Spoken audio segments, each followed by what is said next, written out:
Baik, kita mulai ya kuliah kita malam ini. Apakah suara saya bisa didengar? Terdengar, Pak. Oke. Ya. Bismillahirrahmanirrahim. Terdengar Pak, terdengar Pak. Ji. Ya, ya baik. Mohon maaf saya off kamera ya karena masih di jalan. Ya, Bismillahirrahmanirrahim. Assalamualaikum warahmatullahi wabarakatuh. Selamat malam Waalaikumsalam warahmatullahi semua ya. Alhamdulillah kita bisa melanjutkan kuliah kita pada malam hari ini ya.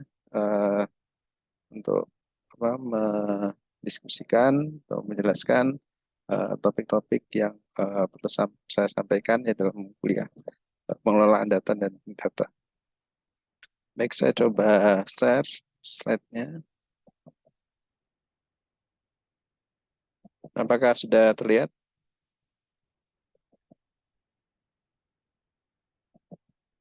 Sudah Pak, sudah. Sudah, oke, ya. Ya baik, pada kesempatan kali ini saya ingin mendiskusikan mengenai association mining ya. Nah, ini association mining merupakan sebuah metode ya yang mana berusaha ya menerangkan ya sebuah pola ya atau asosiasi, korelasi dan struktur kausalitas ya yang mungkin sering terjadi atau yang mungkin banyak ditemukan di berbagai kasus ya. Nah, ini contohnya apa dalam association mining ini. Nah, sering terjadi pada himpunan item atau objek ya, dari database transaksi, ya, database relasional, dan repositori informasi lainnya. Ya. Nah, ini transaksinya bisa dari segala bidang ya. Eh, jadi contoh yang paling sering digunakan, misalkan transaksi belanja, ya misalkan ya transaksi belanja, orang membeli barang tertentu, nah kemudian biasanya setelah membeli barang tersebut, maka akan membeli barang yang lain juga ya, walaupun mungkin eh, manfaatnya mungkin secara logika tidak saling terkait ya, namun itu bisa ditemukan ya pola seperti itu ya. Atau misalkan yang paling mudah, misalkan kalau orang membeli tiket misalkan ya, tiket pesawat ya ke kota atau ke daerah yang lain. Nah, maka otomatis setelah membeli tiket, kemudian perlu membeli katakanlah hotel ya, hotel atau mungkin ingin menyewa kendaraan atau mungkin ingin berpergian ya ke tempat-tempat menarik dari kota yang dituju ya. Nah, ini biasanya satu satu rangkaian ya. Nah, ini adalah hal-hal atau objek-objek yang saling terkait satu sama lain ya. Nah, pola-pola inilah yang nantinya dicoba ya, akan ditemukan ya, sehingga bisa memberikan kalau itu transaksi belanja, nah ini bisa memberikan eh, eh, jumlah transaksi yang lebih banyak ya dari yang sudah dilakukan ya. Jadi satu transaksi kemudian bisa dilanjutkan dengan transaksi yang lain. Jadi membeli barang ya berarti eh, saat berbelanja, nah ini orang bisa diprediksi ya selain membeli barang tertentu juga akan membeli barang-barang yang lain ya, sehingga untuk membuka ya peluang seperti itu, maka eh, objek yang sekiranya akan dibeli ya, eh, setelah membeli objek tertentu maka ditempatkan atau diposisikan sebisa mungkin peluang ya orang membeli objek tersebut atau barang tersebut semakin besar. Ya. Kemudian frequent item set mining ya, ini membantu dalam menemukan asosiasi dan korelasi antar item yang tercatat di dataset transaksi ataupun relasi berskala besar. Kemudian dengan senantiasa mengalirnya data harian dalam jumlah yang sangat besar, maka proses pelaku bisnis berusaha menemukan pola-pola unik ya yang bisa membantu dalam proses pengambilan keputusan bisnis ya, seperti desain katalog ya dan analis perilaku konsumen. Nah, aplikasi yang memanfaatkan association meaning ya, antara lain ini contohnya ya, basket data analisis ya, kemudian cross marketing ya, desain katalog ya. Nah, ini desain katalog itu maksudnya jika kita punya katalog ya, terutama katalog katakanlah katalog digital ya di platform e-commerce ya, untuk menawarkan barang-barang tertentu. Nah, maka di sisi sampingnya yang bukan page yang utama kita tampilkan juga barang-barang atau item-item yang terkait ya dengan yang sedang kita pilih ya. Misalkan kalau kita sedang browse katakanlah barang-barang berupa laptop ya, laptop berbagai jenis laptop, maka di sisi sampingnya mungkin menawarkan katakanlah meja ya, meja laptop, kemudian mouse ya, mungkin atau aksesoris dari laptop ya, casing laptop misalkan ya, atau tas laptop ya, yang sekiranya orang ketika melihat ya dalam katalog tersebut maka dia teringat ya. Jadi yang saya perlukan ya tidak hanya laptop saja ya, namun barang-barang lain yang kira-kira mendukung ya untuk menggunakan laptop tersebut. Dan demikian juga kalau kita sedang browse misalkan alat-alat pertukangan ya misalkan ya, maka secara otomatis katalog ya dalam bentuk tampilan di web page atau maupun di aplikasi, maka akan secara otomatis menawarkan barang-barang lain yang terkait yang kita sedang cari ya. Nah, ini salah satu contoh yang sering digunakan ya, yaitu dalam proses pembelian ya. Nah, misalkan item atau produk mana yang sering dibeli secara bersamaan ya oleh para pelanggan ya. Nah, misalkan ini ada keranjang belanja ya. Dan ini ada 4 orang customer, 4 orang pembeli yang berbeda ya. 4 pembeli berbeda, maka customer yang satu, nah ini katakanlah membeli roti ya, sereal dan susu ya, milk. Kemudian customer yang kedua, nah ini mungkin bahan sarapan juga nih ya, bahan sarapan kalau di masyarakat barat sana mungkin ya, ini beli roti ya, kemudian susu ya, gula dan telur ya. Nah, di sini serealnya tidak ada di sini ya. Nah, namun di sini ada kesamaan ya karena ada susu dan roti ya.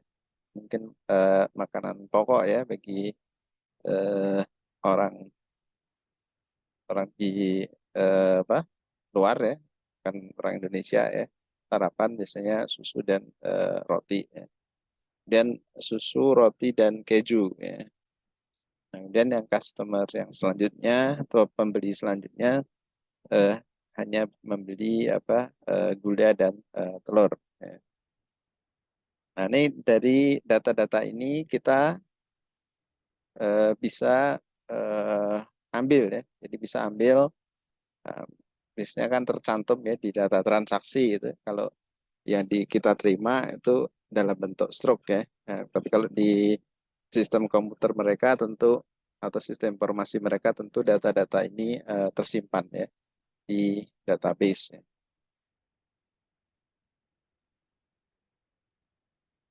Nah, kemudian kalau misalkan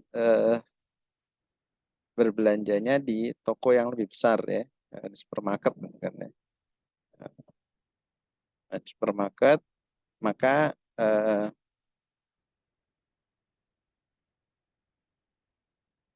ini contoh berikutnya adalah item belanja berupa konsumen pada sebuah supermarket ya, jumlah per item tidak dipertimbangkan ya. Data yang dicatat adalah data atau tidak data adalah ada atau tidak ada item dalam suatu transaksi ya.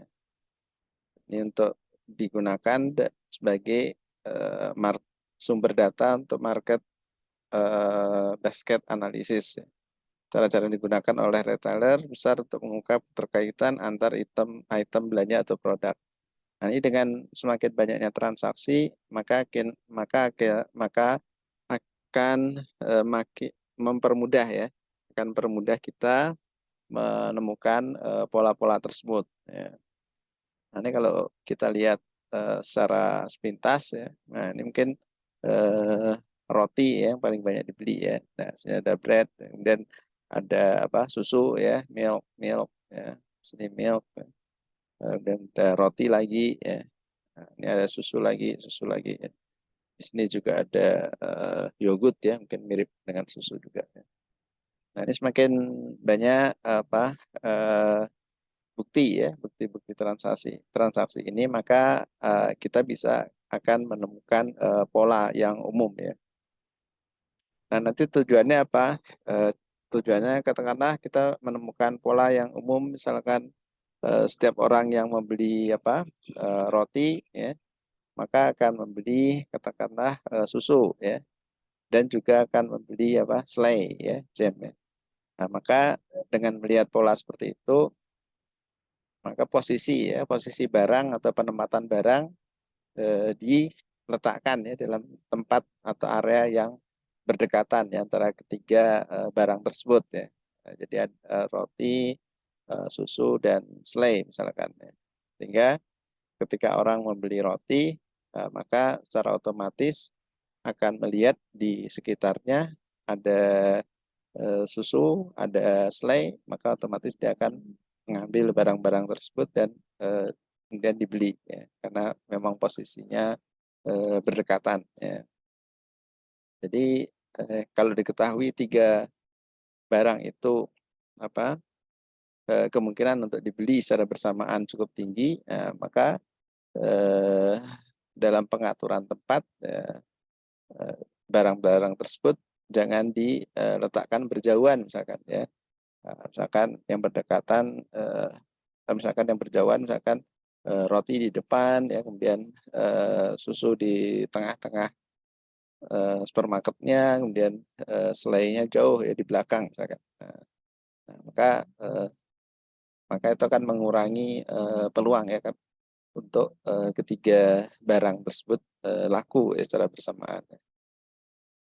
Nah, kalau walaupun mungkin orang ingin mencari ya, karena memang polanya seperti itu ya. Nah, namun kalau itu barang tersebut berada di tempat yang lebih dekat, maka akan peluangnya lebih besar ya.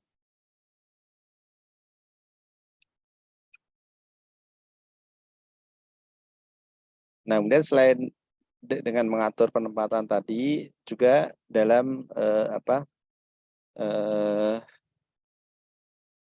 jika kita ingin melihat katakanlah ingin memvalidasi ya, atau ingin melakukan eksperimen ya, apakah ada pola-pola barang tersebut dibeli secara bersamaan ya. Nah, misalkan yang tadi roti, susu dan selai ya, mungkin dibuat katakanlah promosi ya. Nah, jadi kalau misalkan membeli roti dan susu, maka ada diskon untuk selai ya. Nah, itu kalau mau eksperimen di situ bisa ya, sehingga ketika dicobakan ternyata lebih banyak lagi ya transaksi penjualannya, polanya. Berarti memang tiga objek itu memang saling terkait ya. Kemudian kalau kita ingin mencoba yang lain, misalkan roti, susu, kemudian kalau kita campur misalkan ya, kalau membeli roti dan kacang ya, peanuts ya, maka dapat diskon yogurt misalkan. Ini dilihat, melakukan eksperimen, ada transaksi tidak seperti itu ya. Ternyata tidak ada ya, berarti tiga objek itu memang secara real di lapangan mungkin kurang dibeli secara bersamaan. itu dengan menggunakan data-data ini ya, bisa kita olah atau kita analisis ya, untuk memprediksi pola-pola penjualan ya, atau pola-pola pembelian barang ya, pembelian layanan ya, dan seterusnya ya. Nah, kemudian caranya gimana?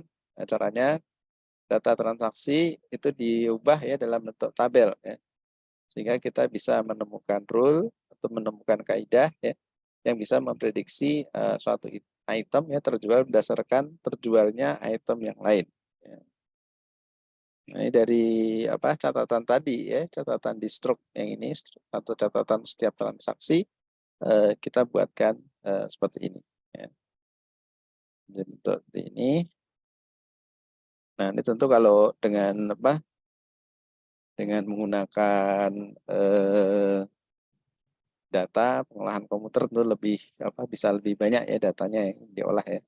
Nah, ini mungkin dalam kesempatan kali ini kita jelaskan secara konseptualnya dengan menggunakan contoh-contoh yang sederhana seperti ini. Ya. Nah, ini misalkan ini untuk satu kali transaksi, kemudian dicari polanya, ya, atau kaidahnya, rules-nya. Ya. Nah, ini kita yang buat ya. Kita sebagai desainer dari sistem, kita yang membuat desainnya. Ya. Seandainya orang membeli roti, ya, maka akan membeli susu. Nah, ini ada berapa banyak dalam satu transaksi ini?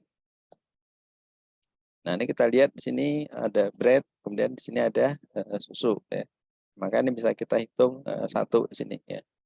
Kemudian kita coba buat juga rules kalau membeli soda, ya air minum ya, minum bersoda ya, seperti Coca-Cola ya, Sprite, semacam itu ya, Fanta ya, ada sodanya. Kemudian maka akan membeli chips ya, keripik ya, keripik kentang ya. Nah, ini umum ya kalau di negeri-negeri di apa di Eropa ya, di Amerika, di Eropa, snack ya. Ini snack kalau ada conference ya, atau ada pertemuan, meeting ya. Nah, kalau di Indonesia mungkin ada apa, kopi, teh ya, dan kue basah ya, jajan basah. Nah, kalau di sana snacknya ini ya, jadi soda dan chips ya, keripik kentang ya. Jadi Coca-Cola, Fanta ya, dan snacknya keripik aja ya. Keripik kentang. Kalau di sini mungkin tidak umum ya snack seperti itu. Ya. Orang tidak akan mau ya mungkin. Nanti kalau di sana untuk pertemuan-pertemuan, conference, atau rapat ya, biasanya snacknya seperti ini. Nah, sehingga ini bisa dianggap sebagai sebuah rules ya, rules. Ya kalau untuk di Indonesia mungkin tadi mungkin ya kopi ya, kalau beli kopi mungkin beli teh misalkan ya. Nah, itu juga mungkin bisa kita buat ya rule seperti itu. Nah, ini kalau ini soda dan chip, ya, maka dilihat juga untuk setiap masing-masing transaksi di sini ya. Nah, ini tidak ada, transaksi pertama tidak ada. Nah, transaksi yang kedua ini ada nih. Nah, jadi orangnya membeli soda dan kemudian juga chips ya, keripik. Dan yang ketiga juga ada ya, soda dan chips. Maka bisa kita hitung frekuensinya. Ya. Kemudian juga ini roti dan selai. Ya. Ini transaksi pertama bread, ini jam juga ada ya, roti dan selai. Kemudian yang kedua, nah ini juga ada bread dan jam. Dan yang kelima ya, nah ini jam dan bread. Nah ini tidak apa, ini tetap kita hitung ya, karena kita anggap kaidah ini asumsi kita ya, orang membeli roti dulu baru beli selai ya. Jadi tidak beli selai dulu kemudian beli roti ya. Mestinya orangnya beli roti dulu kemudian baru nanya ya selainya rasa apa ya. Ya, sehingga kalau ini juga kita kan tidak tahu ya saat yang tercatat di di stroke ya atau di database transaksi kan itu tergantung dari dari kasirnya ya. Kasirnya mau mengentrikan data yang mana lebih dahulu ya. Nah, ini walaupun ini urutannya terbalik ya, namun ini mengikuti kaidah yang kita asumsikan ya, bahwa orang membeli roti kemudian baru akan terpikir untuk membeli selai ya, hujan. Sehingga di sini urutannya terbalik tidak masalah. Nah, kemudian dari 3 rules yang kita tetapkan atau dari 3 kaidah yang kita tetapkan ini, maka bisa kita hitung frekuensinya ya, berapa banyak ya, berapa banyak yang ada ya. Tentu jika kita menggunakan 2 item untuk menyusun satu rule ini, maka jumlah rules-nya sangat banyak ya, peluangnya sangat banyak ya. Nanti kalau memang memungkinkan untuk dicek atau diperiksa satu persatu boleh saja ya. Namun sebaiknya memang untuk menetapkan rules ini juga ada dasar logikanya ya. Jadi pertimbangannya apa, justifikasinya apa ya. Kenapa memilih pasangan bread kemudian pasti membeli susu ya. Tidak kalau yang tidak logis mungkin misalkan di sini misalkan cheese dan peanuts, misalkan orang membeli keju pasti akan beli kacang misalkan. Nah, itu kan walaupun secara matematika itu bisa kita rumuskan rules-nya, tapi mungkin secara logika sehari-hari, nah itu agak ini ya, agak janggal ya. Yang mungkin tidak perlu dimasukkan atau dicoba untuk dihitung. Nah, kemudian berapa banyak sih rules yang bisa dibuat? Nah, ini kalau yang tadi itu rules yang termasuk sederhana ya. Jadi sederhana hanya 2 barang saja ya. Jadi hanya satu objek. Jika satu objek maka kita dapatkan objek yang lain ya. Jadi 1 ke 1 ya. Kita beli roti, orang beli roti maka akan beli susu ya, atau sebaliknya atau yang lain ya. Orang beli roti maka akan beli selai ya. Nah, ini yang sederhana ya. Nah, kalau yang lebih kompleks maka argumennya atau inputnya itu lebih dari 1 ya, misalkan 2. Maka orang yang membeli roti dan selai maka pasti akan beli susu ya. Dan orang yang beli chips dan soda maka pasti akan membeli buah-buahan. Nah, ini kita yang rumuskan ya. Kita yang rumuskan. Atau kalau mau dicoba semua kemungkinan juga bisa ya. Dari sisi komputer memungkinkan ya dia mencoba pasangan ini dan dicari berapa banyak yang terjadi ya. Itu bisa juga ya. Kemudian rules yang lebih kompleks, nah ini outputnya tidak cuma 1 ya, namun bisa lebih dari 1 ya. Contohnya orang membeli roti, selai dan susu, maka pada saat yang bersamaan tentu dia akan membeli 3 objek ini ya, chips, soda dan buah-buahan. Nah, ini lebih kompleks.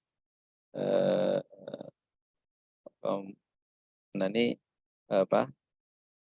tidak semuanya ya kita coba ya, kita lihat dulu ya, kita evaluasi dulu ya secara logika memang seperti itu tidak ya. Jadi bisa dipilih ya, tidak semuanya, tidak semua kemungkinan masuk. Dan semakin banyak jenis item yang tersedia maka akan semakin banyak kombinasi rules yang bisa dibuat ya, sudah tentu seperti itu. Itu tidak efektif ya jika kita harus menganalisis semua rules yang mungkin terjadi. Ya. Nah, ini menggunakan faktorial ya, menggunakan kombinasi ya, tentu sangat banyak ya peluang terjadinya rules ya. Kemudian parameter evaluasi ya, dapat digunakan untuk memilah rules ya, mana yang dianggap signifikan dan perlu untuk dipertimbangkan. Nah, cara menghitung rules-nya, nah ini ada persamaan, ya, persamaan eksponensial, ya.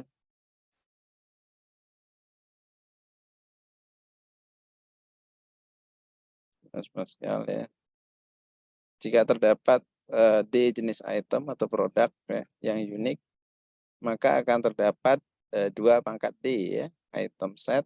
Selanjutnya jumlah rules R yang bisa dibuat adalah, nah ini rumusnya, ya, jadi jumlah rule sama dengan 3 pangkat D, ya, item jenis produknya. Tadi itemnya banyak, ya. Nah, ini kalau misalkan itemnya hanya 2, hanya 3 misalkan, ya, bread, milk, dan jam, nah, maka D-nya ini 3, ya. Jadi 3 pangkat 3, ya, minus 2, 3 minus 1, ya. 3 minus 1 berarti 2, ya. 2 pangkat 2, 4.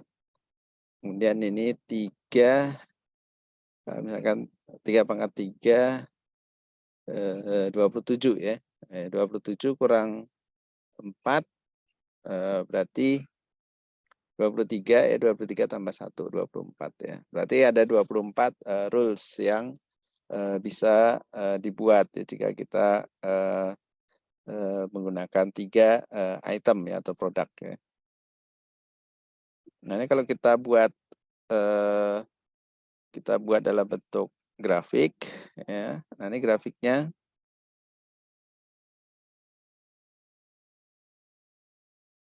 Ini grafiknya apa? Eksponensial, ya. Nah, jadi eksponensial. Jadi makin banyak item, maka jumlah rules-nya akan melonjak, ya, melonjak tinggi, ya. Tentu tidak efektif, ya, jika kita harus mengumpulkan, ya, atau meramalkan semua rules yang ada, ya, atau mengikut sertakan semua kemungkinan rules yang ada. Nah, itu tentu sangat tidak efektif. Jadi kita harus memilih kira-kira mana yang mungkin atau berpeluang, ya, terjadi dan jumlahnya cukup dominan, ya, frekuensinya.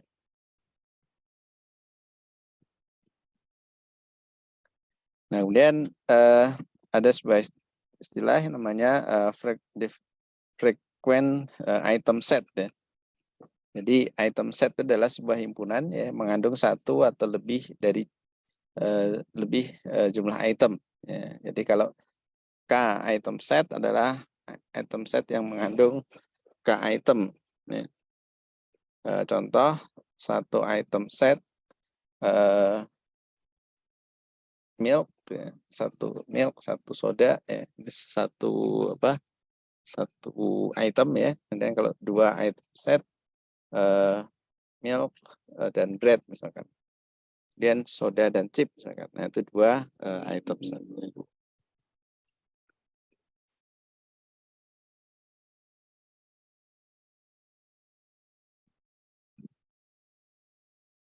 Oke, kemudian ada parameter yang namanya support count, ya, atau dilambangkan dengan sigma.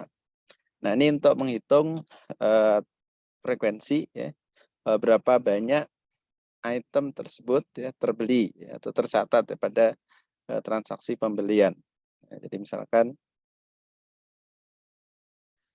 sigma milk and bread sama dengan 3, ya, berarti dari transaksi yang ada maka ada 3 transaksi, ya, yang mana milk dan bread itu berada atau terjadi secara bersamaan, ya, dalam sebuah transaksi. Kemudian juga soda dan chips, ya. Nah, ini 4, ya.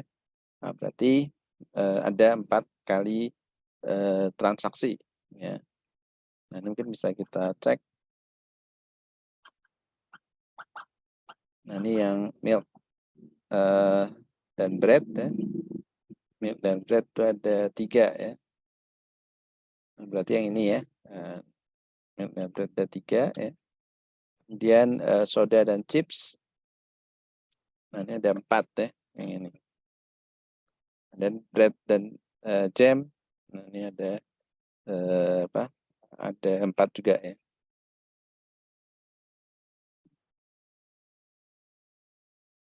Kemudian parameter yang kedua support ya. Yang pertama support count sigma, yang kedua adalah support itu adalah rasio transaksi yang mengandung item yang dimaksud ya dibandingkan dengan jumlah transaksi secara keseluruhan ya. Jadi ini kalau milk dan breadnya ada 3 ya. 3 dari berapa banyak ya. Nah ini karena kebetulan dataset kita sedikit ya, hanya 8, hanya ada 8 transaksi ya. Maka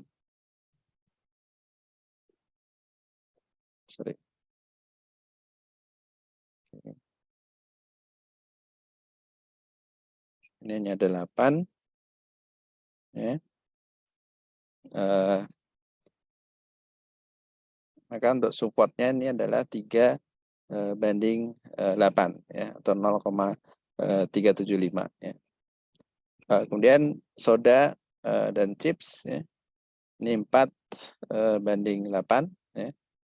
Dari 8 transaksi ada 4 yang soda dan chip ya, maka 1 banding 2 ya, atau setengah.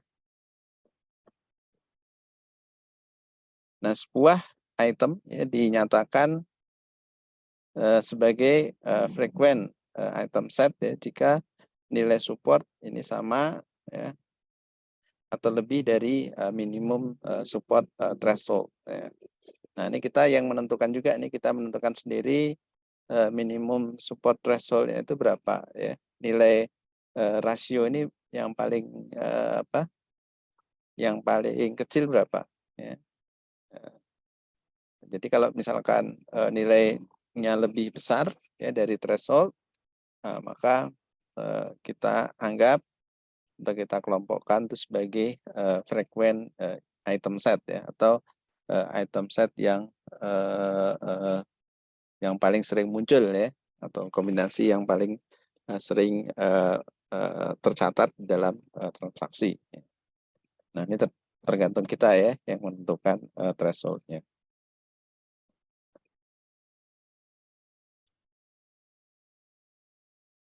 Kemudian 2 parameter evaluasi dari implikasi X dan Y ya, dengan X dan Y sebagai item set adalah, nah ini yang tadi ya, jadi ini rumus matematikanya, jadi support sama dengan sigma ya,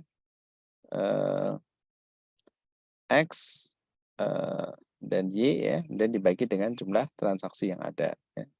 Kemudian confidence-nya, nah ini C parameternya, ini adalah jumlah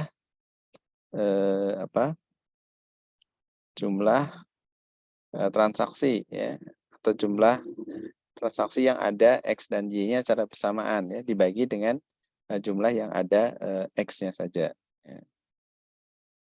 Jadi dengan menggunakan kasus bread dan milk ya, maka kalau support bread dan milk, nah ini maksudnya seberapa besar ya, seberapa besar dari transaksi yang ada, dari keseluruhan transaksi ada pasangan atau ada peristiwa atau ada transaksi bread dan milk itu dibeli secara bersamaan ya.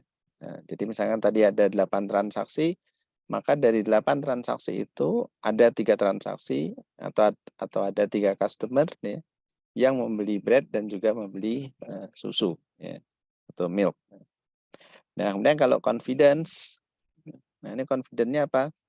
Nah, confidence ini adalah untuk melihat ya kemungkinan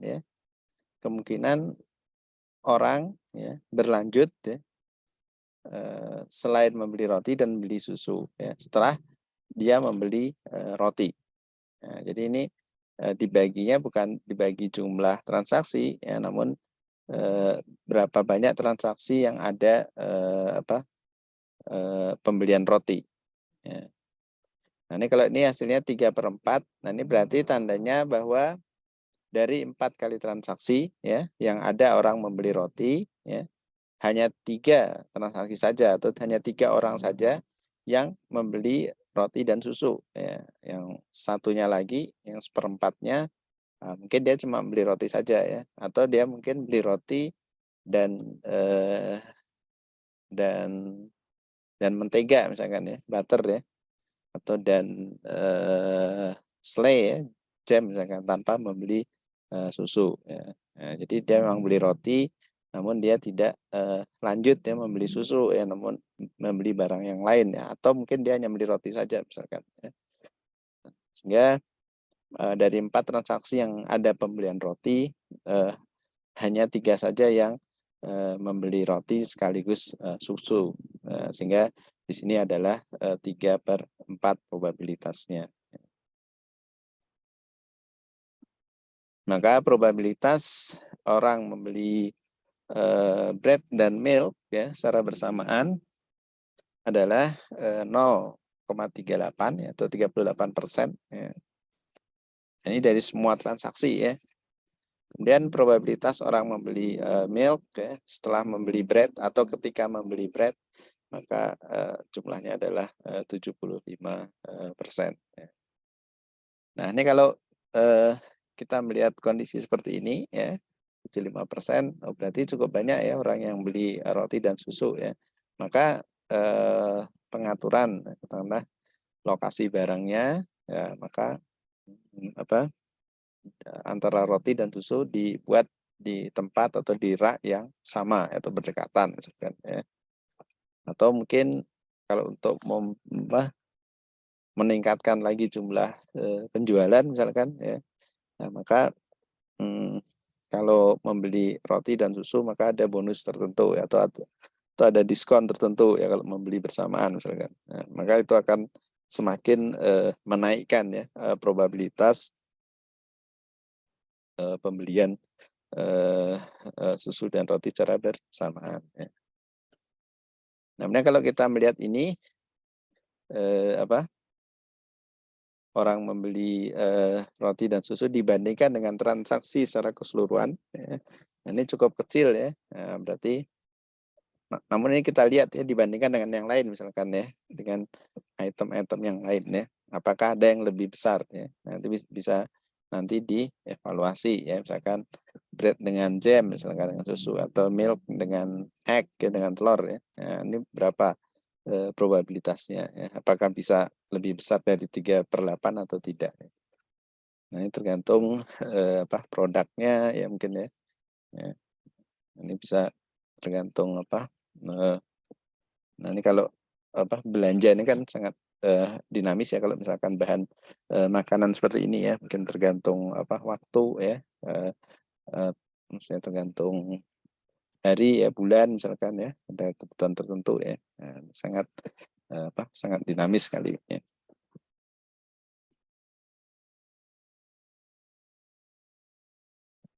Oke, nah ini adalah contoh contoh perhitungan ya. Contoh perhitungan.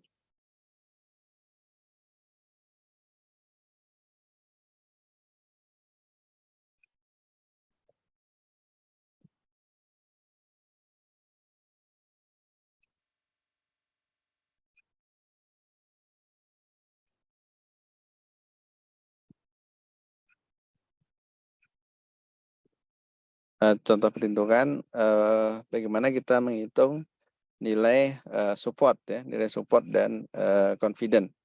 Ya. Misalkan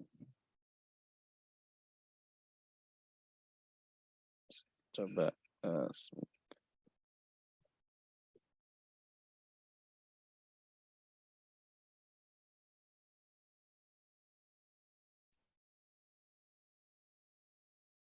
dan misalkan untuk menghitung nilai support dan confident, ini ada transaksi ya,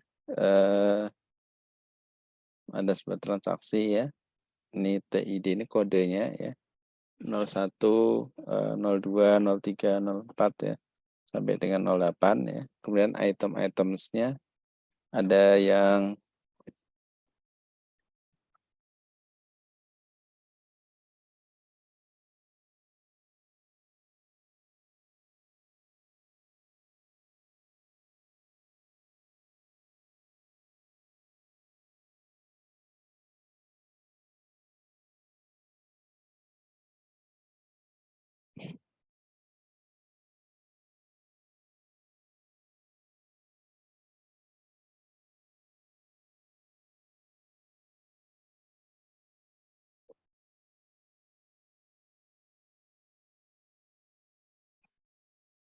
Jadi ini apa transaksinya untuk transaksi yang pertama untuk pembelian item A, B, C, dan D. Ya. Kemudian transaksi yang kedua ini untuk item A, C, D, dan F. Ya. Kemudian transaksi yang ketiga untuk C, D, E, G, dan A. Ya. Kemudian yang keempat A, D, F, B. Ya. Kemudian yang kelima B, C, dan G. Ya. Sehingga sampai yang ke 8. Ya. Nah, kemudian untuk menghitung nilai supportnya, nah ini kita hitung untuk masing-masing produk ya. Nah, di sini ada nilai threshold ya. Threshold di atas 25% ya. Jadi dengan menggunakan nilai threshold 25% dan confidence 60% ya. Nah, ini yang kita cari ya dari dataset ini ya. Nah, kalau nilai supportnya katakanlah kurang dari 25%, maka itu dianggap tidak signifikan ya. Nah, maka ini bisa kita hitung ya. Item A itu ada di transaksi berapa banyak transaksi ya dari 8 ini ya. Nah, ini bisa kita hitung di transaksi 1, 2, 3, 4 dan 5 ya. Maka nilainya adalah 5 per 8 ya atau 62,5% ya. Kemudian yang B kita hitung juga ada berapa? 1, 2, 3, dan 4 ya. Berarti 4 per 8 atau 50% ya. Kemudian yang C juga, yang C 1, 2, 3, 4, dan 5 ya. 5 per 8 atau 62,5% ya. D 6, 1, 2, 3, 4, 5, 6 ya. 6 per 8 atau 75%. Nah, ini E yang kecil ya. Muncul hanya di transaksi yang ketiga ya. Hanya 1 ya, berarti 1 per 8 ya, atau 12,5% ya. Yang F 4 per 8. Kemudian G 5 per 8 ya, atau 62,5%. Nah, ini dengan menggunakan threshold 25% ya, maka semuanya ini masuk ya. Jadi bisa kita pertimbangkan ya A, B, C, D, F, dan G ya, kecuali E ya, karena E kurang dari 25%. Nah, kemudian kita melihat pasangannya ya. Di pasangan A, B, C, D sampai dengan G ya. Nah, ini tentu apakah semuanya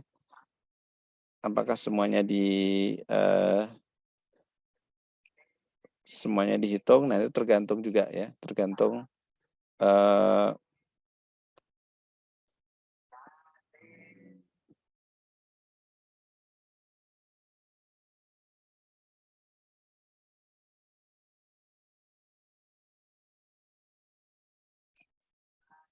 jadi tergantung kondisi ya. Jadi tergantung kondisi transaksi ya secara real ya. Misalkan nih A dan B ya. A dan B ini ada berapa banyak ya. Ini kita hitung dari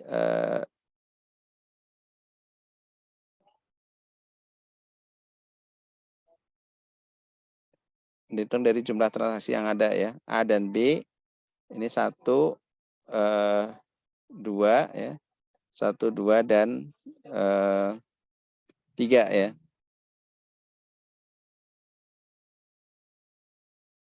Jadi ada 3 ya. 3 dari 8 ya. Berarti 37,5% ya.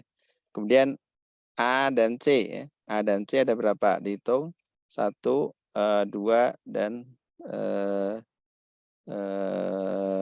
1, 2, dan 3 ya. Jadi transaksi 1, 2, dan 3. Jadi total ada 3 ya. Kemudian A dan D ini lebih banyak ya. Jadi 1, 2, kemudian 3 dan 4 ya.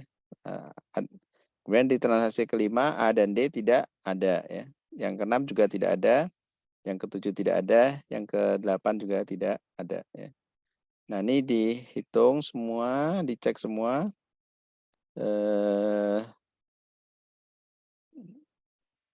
Nah, ini kita menggunakan kombinasi ya, karena B dan A kita anggap sama ya. Jadi A dan B ini sama dengan B dan A. Jadi di sini kita tidak masukkan ya. Jadi AB, AC, AD, AF, AG, dan B ya. B-nya mulai BC ya, bukan BA ya, karena sudah sama ya. Dan seterusnya sampai terakhir di sini FG. Nah, ini kita hitung. Nah, ini kita lihat bahwa yang BF dan BG ini kecil ya. Nah, ini di bawah 25% ya. Ya, maka ini kita buang ya, kita abaikan ya. Nah, dan terakhir adalah menghitung nilai confidence ya. Nilai confidence. Nah, ini kalau AB berarti dibagi dengan jumlah A ya. Ya, AB dibagi dengan A ya. Maka kita peroleh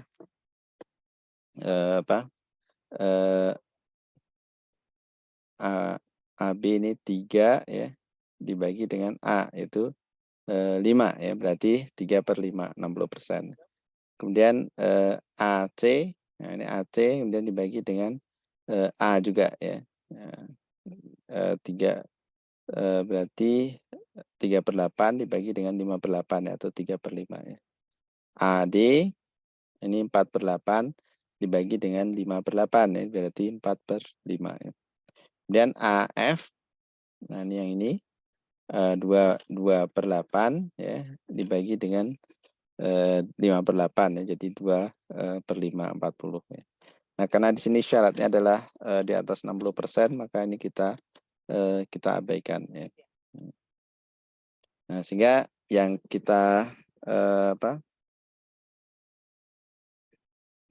temukan ya sebagai strong association rules ya untuk database ini, database transaksi ini. Nah, ini adalah yang ini ya, yang AB, AC, AD, CD, kemudian CG dan DF ya. Nah, ini yang termasuk yang strong ya, karena kita letakkan confidence-nya 60% ya. Nah, ini tergantung kita nanti yang adjust, yang atur kira-kira berapa 60%, 70%. Nah, ini 60% tentunya sudah cukup besar ya, karena di atas 50% ya, di atas 50-50 ya. Nah, ini lebih peluangnya lebih besar ya. Nah, sehingga dapat kita buat rules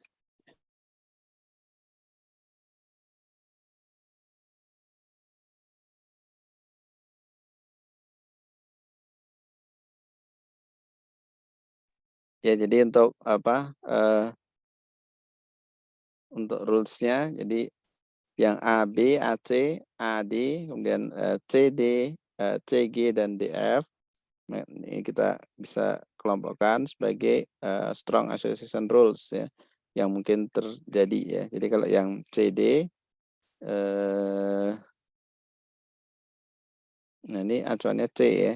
Nah, jadi kalau orang setelah membeli C, maka akan membeli yang D ya, barang yang D itu peluangnya berapa. Nah, ini cukup tinggi ya, 80% ya. Nah, berarti hampir kalau orang membeli barang C, maka dipastikan dia akan membeli barang ya, atau item yang D ya.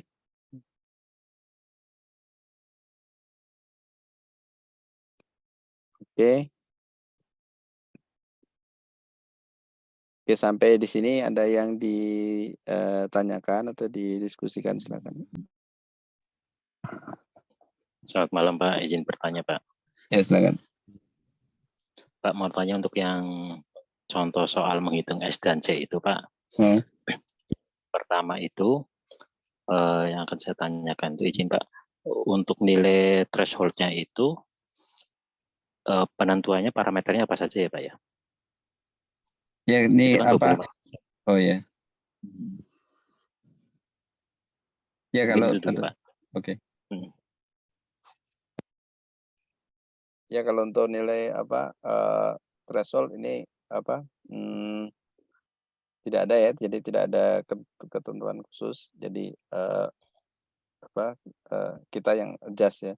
Jadi kita yang tentukan. Nah ini kalau yang support berapa ya, yang confident berapa ya. Nah kalau secara statistik tentu kalau confident itu kita ingin yang setinggi mungkin ya. Cuma mungkin karena ini itemnya banyak sehingga 60% ini sudah cukup bagus sih karena sudah ngelewatin 50%. Kalau 50% kan ini ya biner ya, bisa terjadi bisa enggak ya. Nah kalau 60% dia kemungkinan lebih mungkin untuk terjadi ya. Jadi tidak tengah-tengah ya. Baik Pak. Berarti nilai 25% itu mungkin bisa dikatakan nilai ini ya Pak. Pada umumnya teman kita bisa menentukan di bawah itu juga ya Pak ya? Ya bisa di bawah atau bisa lebih atas ya. Oh gitu Pak. Oh, lebih atasnya berarti berapa Pak? Apa namanya untuk perkiraannya, apakah di bawah 50% atau berapa Pak? Ya kalau yang threshold itu. Kalau yang ini 25% karena jumlah ininya banyak ya, jumlah jumlah itemnya ini kan ada 1, 2, 3, 4, 5, 6, 7 ya. Ada 7 item. Ini kalau secara statistik kalau ini sama rata misalkan kan berarti kan 100 dibagi 7 ya. Oh, Ya kan 100 dibagi 7, nah ini sekitar 14% ya, sekitar 14-15%. Nah kalau ini sudah 25% berarti kan sudah cukup bagus sebenarnya, sudah di atas, dia dibagi rata ya. Kalau bagi rata kan 17%. Ini di atas 17%, dan di atas lagi 25% ya. Kalau misalkan barangnya cuma 2 ya, A dan B, nah tentu ini threshold-nya tidak cukup ya 25%, mungkin harus di atas 50% misalkan ya. Jadi atau misalkan barangnya 3 ya, A, B, C.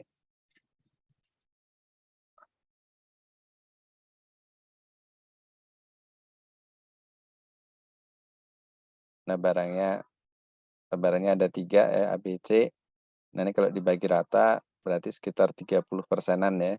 Nah ini kalau ini support values-nya mungkin harusnya lebih dari 30% ya, misalkan 40 atau 50. Jadi tergantung dari jumlah item yang akan kita ini analisis ya. Kira-kira seperti itu Mas. Baik Pak, mohon maaf Pak, keputus Pak. Mohon maaf Pak, keputus Pak, koneksinya tidak stabil. Ya, kemudian Pak, berarti mohon izin, berarti bisa disimpulkan sementara itu. Ya. Iya Pak. Gimana? Ya silakan. Jadi mohon izin Pak. Jadi, aduh, koneksi saya apa ya? Cek. Oh, bisa lancar kok. Bisa. Ya. Siapa? Jadi bisa disimpulkan sementara itu, apakah untuk penentuan nilai threshold itu adalah persentase 100% dibagi jumlah item, terus ditambahkan sekian gitu ya Pak ya? Iya. Bisa nggak Pak? Iya. Seperti itu ya Pak? Iya. Baik Pak. Terus kemudian Pak, izin Pak, pertanyaan kedua Pak.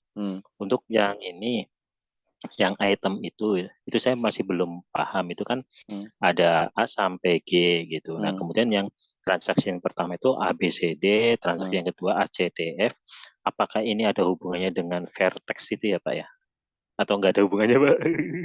Vertex mana ya? Oh, graph. Yang items, iya Grab itu Pak. Ada hubungannya, apakah ada hubungannya dengan itu atau enggak ya Pak? Enggak kelihatannya. Itu kan ABCD. Enggak ada ya Pak ya? Enggak. Terus cara menentukannya itu bagaimana Pak? Misalkan kita tadi punya sekitar 8 atau 7 item gitu. Terus item-item itu apakah kita sampling, apa namanya Pak? Kita sampling seinginan kita, atau memang ada penentuannya khusus, misalnya ABCD itu dapat dari mana, ACDF itu Pak? Oh ini Mungkin, ini apa? Ini transaksi. Ini misalkan T01 tuh transaksi pertama ya. Oke. Sama Berarti seperti dari yang ya? yang saya contohin tadi ya. Ini yang kan awal tadi. second ya, bread, Ya. peanuts, Oke. milk, fruit jam. Nah, ini kemudian bisa diganti breadnya A misalkan, peanutnya B, ini C, D gitu. Iya. Oh, oke. Siap. Baik Pak, paham Pak saya Pak. Ya kemudian Ya, dari sini ya. Iya. Untuk item Oke. yang dipilih, nah ini kalau orang transaksi katakanlah di transaksi di supermarket misalkan yang paling mudah ya contohnya. Nah ini tentu tidak semua item kita masukkan ya. Nah, mungkin kita pilih item-item tertentu yang memang jadi pengamatan kita ya, misalkan ya bahan makanan atau mungkin alat rumah tangga atau sabun atau sampo atau odol misalkan ya. Hanya itu saja misalkan ya. Kan orang belanja tentu banyak ya. Nah mungkin tapi yang kita amati hanya yang ini, yang 7 parameter saja, sehingga yang dicatat dari transaksi di database ya, transaksi X ini tentu hanya yang ingin kita amati saja ya. Jadi tidak harus juga semua yang dibeli dalam transaksi ini yang harus kita masukkan semua, enggak ya. Jadi mana yang ingin kita amati ya. Misalkan di sini ada 7 item ya, berarti yang kita amati di setiap transaksi itu ya 7 item itu.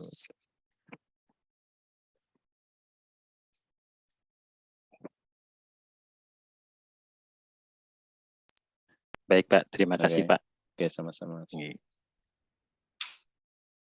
Oke, ada lagi yang ditanyakan, silakan.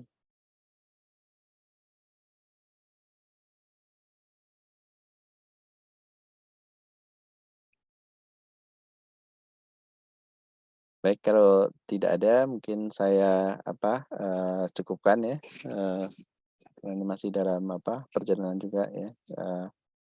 Saya cukupkan untuk pertemuan kali ini. Terima kasih atas kehadirannya semua. Insya Allah kita lanjut minggu depan lagi ya. Sekian, terima kasih. Assalamualaikum warahmatullahi wabarakatuh. Waalaikumsalam warahmatullahi wabarakatuh. Waalaikumsalam. Terima kasih Pak. Selamat malam Pak. Malam Pak. Ya, malam.